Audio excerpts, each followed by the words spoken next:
Hey there, welcome back. So today we will check generics. What is generics? Generics is a facility of generic programming, and this was introduced with version 5 of Java in year 2004. Now this is cool, but what exactly generic programming means? Generic programming is something which facilitate us to create generic methods, generic classes, and everything around this. Now, what exactly is generic methods? Generic programming is something which we will see in detail in this section, so don't worry about this. Moving forward, let us quickly check the advantages of generic programming, or in other words, advantages of generics in general.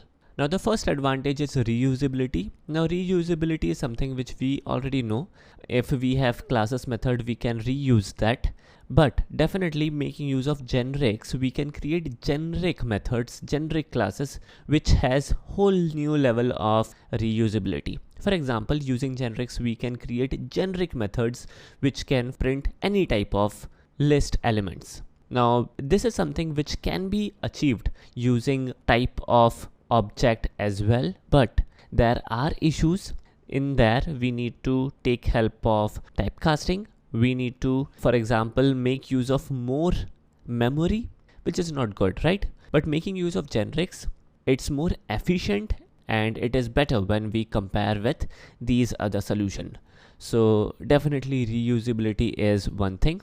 Moreover, then we have strong type checking, better type safety, and this reduces runtime error. Now in here there are two parts: strong type checking. Definitely we will see to it. Whenever we make use of generics, we need to specify what is the generic data type. So that is something which we will check how we will code a generic code. So that is something which is coming up.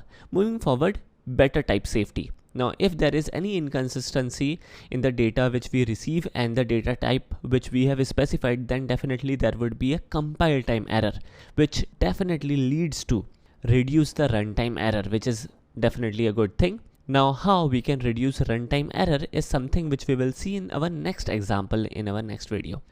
Moving forward, it also eliminates the typecasting statements, and definitely when we typecast one data type to another, the processing time is required, and as we are eliminating the typecasting, definitely the performance of your program would be improved. So these are a couple of things which you must know related to generics. And for example, in your interviews, if someone asks the advantages, you can definitely tell them these advantages. So this is it for today's video. Hope you guys enjoyed it. Thanks for watching and take care.